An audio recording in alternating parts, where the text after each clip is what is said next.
Police వ్యవస్థపై జగన్ చేసిన వ్యాఖ్యలు సరికాదని ఏపీ మంత్రి సత్యకుమార్ ఆగ్రహం వ్యక్తం చేశారు. జగన్ వ్యాఖ్యలు పోలీసుల ఆత్మగౌరవాన్ని దెబ్బతీసేలా ఉన్నాయని మండిపడ్డారు.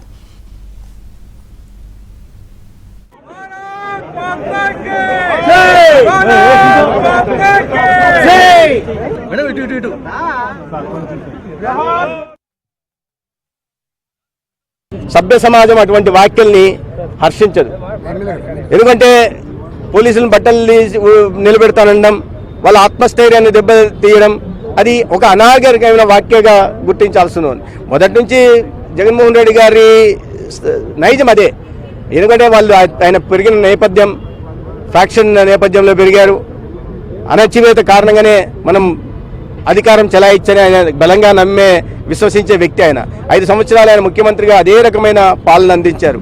అణచివేత కారణంగా లేదా అదే పోలీస్ వ్యవస్థను అడ్డంగా పెట్టుకొని అదే పోలీస్ వ్యవస్థను సైన్యంగా మార్చుకొని ఆయన పాలన సాగించారు. అవన్నీ చూసే ప్రజలు ఆయన తిరస్కరించారు. ఆయన అర్థం చేసుకోకుండా ఇప్పటికి కూడా అదే దూరంలో వెళ్తూ ఏనాడైతే ఇంకా ముఖ్యమంత్రిగా అతను భావిస్తూ తన రక్షణ కల్పించట్లేదు. దాదాపు 1000 మంది పోలీసులను పెట్టి రక్షణ కల్పిస్తే కావాలని కార్యకర్తలందరూ పిలిపించారు. నేను అదే రోజు నేను ధర్మవరం అనంతపురం జిల్లాలో ఉన్నా.